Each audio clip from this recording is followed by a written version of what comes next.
ইসলামপন্থী যারা আছে সবাইকে ডাক দেওয়া হয়েছে ঢাকাতে। প্রধান অতিথি ডাক্তার শফিকুর রহমান, বাংলাদেশ জামাত ইসলামের আমির জামাত মুফতি সৈয়দ ফয়জুল করিম আসবে। এরপরে বাংলাদেশের ইসলামী দলগুলো বড় বড় সেগুলো সব আছে। আমার মনে হচ্ছে এগিয়ে যা দেখছি, আবার যে স্বপ্ন যে কোরআন দিয়ে দেশটা চলবে, আল্লাহ মনে হয় ওই দিকে এগিয়ে দিচ্ছে। কারণ 53 বছর আমি দেখি না, আমার তো 33 বছর।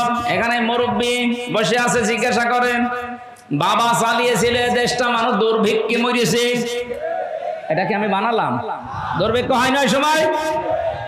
স্বামী চালিয়েছিল, কাঙ্ক্ষিত মানের শান্তি স্থাপন করতে পারে নাই। চাচা চালিয়েছিল 9 বছর, যেভাবে হোক পারে নাই। ভাবি চালিয়েছে, পারে নাই। বুবু চালালো, পারে নাই। এখন শুধু বাকি আছে আল্লাহর এই কোরআন দিয়ে দেশ চললে কেমন দেখা যায়।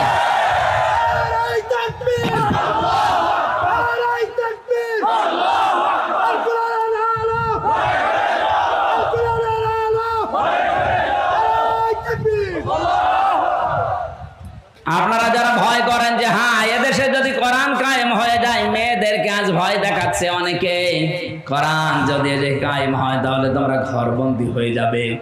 যারা বাবা খায়, যারা ডাল খায়, যারা লাল পানি খায়, এদেরকেও ভয় দেখাচ্ছে অনেকে যে তোমরা কি করবা। কান খাড়া করে শোনেন এগুলো যারা খান। কারা খান দেখে হাত তোলেন তো। এখানে হয়তো এগুলো আসেনি, কিন্তু ভিডিও হচ্ছে, ওরা শুনবে। আমার সামনে এখন 18 কোটি মানুষ, সবাইকে উদ্দেশ্য করে বলছি যাদের যা খাওয়ার অভ্যাস আছে, অনেকে যদি আপনাকে ভয় দেখান যে খেতে পারবেন না, না, মিথ্যা কথা। কারণ কোরআন যদি কায়েম হয়ে যায়, এমন একটা পরিবেশ আল্লাহ তৈরি করে দেবে, ওগুলো খেতে আপনার মনে চাইবে না। এই যে দাড়ি কাটা মানুষ একটা, মনে হয়তো বেড়ি খাওয়ার অভ্যাস থাকলেও থাকতে পারে। খাক, বিড়ি খাওয়া তো হারাম না, মাকরুহ, দু একটা খেলে খাক। এখন আমি যদি বলো হুজুর আমি মসজিদের ভেতরে আছি কিন্তু আমার বিড়ি খেতে মনে চাচ্ছে, খেতে পারবে? কথা বলে না কেন? কারণ মসজিদ এমন একটা পরিবেশ, আল্লাহর ঘরটা এমন ভাবে আল্লাহ বানিয়েছে যেটা পুরাটা রহমত দিয়ে ভরা। এই জন্য মানুষ যদি দুনিয়ায় রহমত চায়, কোন মাজারে না, কোন বাবার দরগাহে না, 8 রশি 14 রশিতে রহমত নেই, রহমত আছে আল্লাহর ঘর মসজিদে। কোন রশিতে যাওয়ার সময় কেউ কি বলে আল্লাহুম্মা আফতাহ লি আবওয়াবা রহমাতিক? না, কিন্তু আল্লাহর ঘরে ঢুকলে আপনাকে বলতে হবে আল্লাহুম্মা আফতাহ লি আবওয়াবা রহমাতিক। হে আল্লাহ তোমার রহমতের দরজা সব খুলে দাও।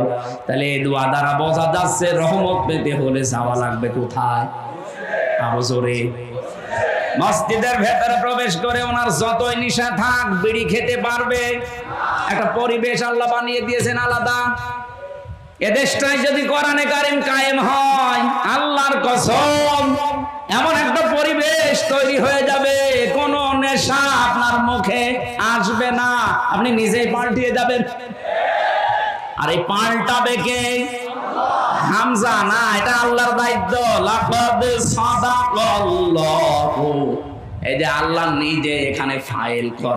নবীজি জানিয়েছেন এই পৃথিবীতে আল্লাহর দ্বীন কোরআনের বিধান চালু করার জন্য কাজ করা এটা ফরজ, আর এর বিরোধিতা করা এটা কুফরি। আর কেউ যদি নিশ্চুপ থাকে যেন আমি কোন দলে নেই, এর ভেতরে নেই, সে মুনাফিক। আল্লাহর দ্বীন কায়েমের জন্য চেষ্টা করা, আরো জোরে, আরো জোরে বলেন, বিরোধিতা করা কুফরি, কাফের হয়ে যাবে। আর যদি চুপ থাকেন, আরো জোরে। আমার তো মনে হচ্ছে এই দেশে ফরজ এই দায়িত্বটা পালন করা মানুষ এখন কম, শুধু মুনাফিক আর কাফের বেশি। শুকরিয়ার বিষয়, আস্তে আস্তে এগুলো পাল্টিয়ে যাচ্ছে।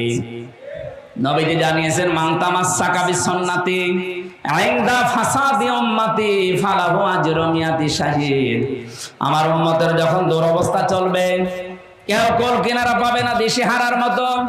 ওই কঠিন অবস্থায় যদি একটা মরা সুন্নাত কেউ জিন্দা করতে পারে, তার আমলনামায় 100 গলা কাটা শহীদের সওয়াব দেওয়া হবে। কোনদিন ভেবেছেন হাদিসটা নিয়ে? একজন শহীদের সওয়াব পেলে তো আবু সাঈদের মতো আপনি জান্নাতি। আবু সাঈদ যে জান্নাতি আপনার কি বিশ্বাস হয় না? জালেমের জুলুমের সামনে নিজের জীবন পর্যন্ত যে লোকটা দিতে পারে, অনেকে তাকে এখনো শহীদ বলতে রাজি না। শহীদকে যদি কেউ শহীদ না বলে, তাহলে তার ইমানের সমস্যা হবে। কারণ কোরআনের আয়াতে আল্লাহ জানিয়েছেন শহীদদের ব্যাপারে খুব সতর্ক। শহীদরা মারা গেছে কথা মুখ দিয়ে বলা নিষেধ, এমনকি অন্তরে ধারণা করাও নিষেধ। একটা শহীদের সওয়াব জীবনে থাকলে তো আপনি জান্নাতি। 100 গলা কাটা শহীদের সওয়াব আপনি টের পাচ্ছেন। চিন্তা করলাম তাহলে মরা সুন্নাত কোনটা দেখি তো। টুপি মাথায় দেওয়া মরা সুন্নাত না, কেউ দেয় কেউ দেয় না, এটা মরে যায়নি। জব্বা গায়ে দেওয়া মরা সুন্নাত না, এটা কেউ দিচ্ছে কেউ দিচ্ছে না, এটাও মারা যায়নি। খাবারের পরে মিষ্টি খাওয়া সুন্নাত, এটা মরা না, কেউ খায় কেউ খায় না। আমার দৃষ্টিতে ধরা পড়েছে একটা মরা সুন্নাত এই দেশে আছে। নবীজি কোরআন দিয়ে 10 বছর এই দুনিয়া চালিয়েছিলেন, রাষ্ট্র চালিয়েছিলেন। কয় বছর? আরো জোরে। এই 10 বছর বাংলাদেশ কোরআন দিয়ে চলবে, এইটা মরা সুন্নাত, এটা এখনো নেই।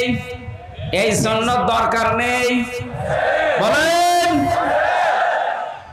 এই সুন্নাত যদি চিন্তা করতে পারি আমরা, এদিককার টাকা এদিকে যাবে না। যত টাকা পাচার হয়েছে, আমরা চাই সব টাকা আবার দেশের রাষ্ট্রের কাছে ব্যবহার করা হোক, সব ফিরিয়ে নিয়ে আসেন। যদি নিয়ে আসতে না পারেন, এই জালেমদের মা বাবা স্ত্রী পুত্র যারা এতদিন এই জুলুমের টাকায় আরাম করেছে, ওদেরকে রাষ্ট্রের কাছে লাগান, কোনো ছাড় নেই। এই যে বেনজির, ওর কোনো নজির নেই। পৃথিবীতে একটাই মাল পয়দা হয়েছে, গোপালগঞ্জের 4 ভাগের 3 ভাগই তার। আমি বাংলাদেশের যত জেলাতে যাই, বিশেষ করে কিশোরগঞ্জ এলাকায়, পিরান জায়গা কার? বেনজির। কার? বেনজির। আপনার এত জমি জায়গা লাগে, এখন নেন এগুলো চাষ করেন, সব রাষ্ট্রের পক্ষ থেকে বাজেয়াপ্ত করা হোক। কথা বলেন ঠিক কিনা? শুধু এর না, এই 15.5 বছরে এই বাংলাদেশে মানুষকে মিথ্যা মামলা দিয়ে বেকার বেকার দোষ চাপিয়ে যাদের কাছ থেকে টাকা পয়সা কালেকশন করেছে, মনে আছে বাবার টাকা পায়, সে টাকা চাইতেছে। আমার যেদিন ধরে নিয়ে এসেছে, তার পরের দিন আমার বাবাকে জানিয়েছে 10 লক্ষ টাকা দেন, নয়তো আপনার ছেলের নামে 50টা মামলা দেব। এই যে মাদারীপুরের এলাকায় বাড়ি, কাউন্টার টেররিজমের প্রধান ছিল আসাদুজ্জামান আর এই মনিরুল ইসলাম, গোপালগঞ্জে। আমার বাবা তো গ্রাম্য মানুষ, ভয়তে ছেলে একটা, তো টাকা কোথায় পাবে, কে কোথায়, যা তা করে 8 লাখ টাকা সঙ্গে সঙ্গে দিয়েছে। তারপরও শয়তানরা কথা রাখলে তো হয়, আবার মামলা দিয়েছে, আবার নিয়েছে রিমান্ডে। ওরা বললো যে টাকা দেন, আমরা কিছু করবো না, টাকাও নিয়েছে, মামলাও দিয়েছে, রিমান্ডও নিয়েছে। তাও 1 দিন 2 দিন 10 দিন। আমার মতো হামজা একজন না, হাজার হাজার, 1 লাখ 10 লাখ, 1 লাখ 10,000 মানুষ এখনো বাংলাদেশের জেলখানায় জেল কাটতেছে। অধিকাংশ গুলো মিথ্যা মামলার আসামি, যাদেরকে এইভাবে মিথ্যা মামলা দিয়ে এদের কাছে মনে আছে টাকা পাইতো, ওর বাবা ওর দাদা সেই টাকা চাইতে এসেছে। এভাবে যারা টাকা পয়সার মালিক হয়েছেন, এই টাকা সব যেন রাষ্ট্র পক্ষ থেকে ঘরত নেওয়া হয়। যারা ভিকটিম আছে, যদি পারেন খোঁজ করে তাদের কাছে দেন। আমারটা তো আমি পেতে পারি, এই মাদারীপুরের ট্রাকের হাটে বাড়ি, মিজান আমার মামলার আয়ু। আমি চাই আমাকে যেহেতু বেকসুর খালাস দিয়েছে আদালত, তার মানে আমার কোনো দোষ পাইনি। কথা বলে না কেন? কোনো দোষ পাইনি, যে মামলায় নিয়েছিল কোনো দোষ নেই, এই জন্য তো বেকসুর খালাস দিয়ে দিয়েছে। সুতরাং আমি যেহেতু নির্দোষ প্রমাণ হয়েছে দেশের আদালতে, আমার বিপক্ষে মামলার আয়ু থেকে একেবারে ওই যে হাত খোলা, ওই পর্যন্ত যারা জড়িত ছিল তাদেরকে আমি 3 বছর জেলে দেখতে চাই। কোনো শাস্তি নেই, এটাই তাদের শাস্তি। আর আমার বাবা যেহেতু 8 লাখ টাকা দিয়েছে, আমরা এদের কাছে প্রত্যেকের কাছে 8 লাখ টাকা চাই, দেন। টাকা বাবার টাকাটাও কামাই করিস। যত টাকা অবৈধভাবে কামাই হয়েছিল এই টাকাগুলো যদি রাষ্ট্র এখন বাজেয়াপ্ত করে দেশ দাঁড়িয়ে যাবে, কোনো অসুবিধা নেই। ডক্টর মোহাম্মদ ইউনূস জানিয়েছে যত টাকা পাচার হয়েছে 3 ভাগের 4 ভাগের 3 ভাগ টাকা অলরেডি আসা আরম্ভ হচ্ছে, প্রক্রিয়া আরম্ভ হয়ে গেছে। আর 1 ভাগ বাকি আছে, ওইটাও নিয়ে আসা হবে। যারা নিয়ে আসতে পারবে না সারা জীবন এই দেশের গোলামি করা লাগবে। টাকা আত্মসাৎ করবা। কালেমার পতাকা উদ্দিন হয়ে পথ পথ করে উঠবে, এটা কোরআনের পাখির স্বপ্ন ছিল। যেহেতু তিনি নায়েবে রাসূল, লা তাদখুলুন্নাল মাসজিদাল হারামা ইনশাআল্লাহু আমিনিন, প্রবেশ করবেন অবশ্যই আপনি মসজিদে হারামে নিরাপত্তার সাথে। মসজিদে হারাম বাংলাদেশে আছে? বলেন না কেন? তাহলে এই আয়াত কি বাংলাদেশের জন্য না? কিভাবে আপনি ব্যাখ্যা করবেন? মসজিদে হারাম যেহেতু নিরাপদ জায়গা, নিরাপত্তার জায়গা, কোরআনে কারিমে সূরা আলে ইমরানে আল্লাহ পুরা এরিয়াকে বলেছেন এটা নিরাপত্তার শহর। কোরআনের এই নির্দেশগুলো যদি এদেশে পালন হয়, রাষ্ট্রীয়ভাবে যদি কায়েম হয়ে যায়, আল্লাহর কসম ৫৬,০০০ বর্গ মাইলকে আমার আল্লাহ নিরাপত্তার শহর বানিয়ে দেবে। এমন মুসলমান তৈরি হবে এই দেশে, টেকনাফ থেকে তেতুলিয়া পর্যন্ত একটা মহিলা যুবতী সাজগোজ করে যাবে, শুধু আল্লাহর ভয় ছাড়া কোনো ভয় তার ভেতরে থাকবে না। প্রশ্ন আসতে পারে তাহলে যুবক মানুষ, যুবক গুলো এমন মুসলমান হবে। বিশ্বনবীর ইন্তেকালের কিছুদিন পর এক যুবতী মেয়ে তার আত্মীয় বাড়িতে যাবার সময় পাহাড়ের পাদদেশে ভয়ে ভয়ে আছে। সন্ধ্যাবেলায় না জানি আমার সব হারিয়ে যায় কিনা, হঠাৎ দেখতে পেলেন অন্ধকারের ভেতরে সামনে দিয়ে একটা যুবক আসতেছে, জড়ো সড়ো হয়ে বসে পড়েছে।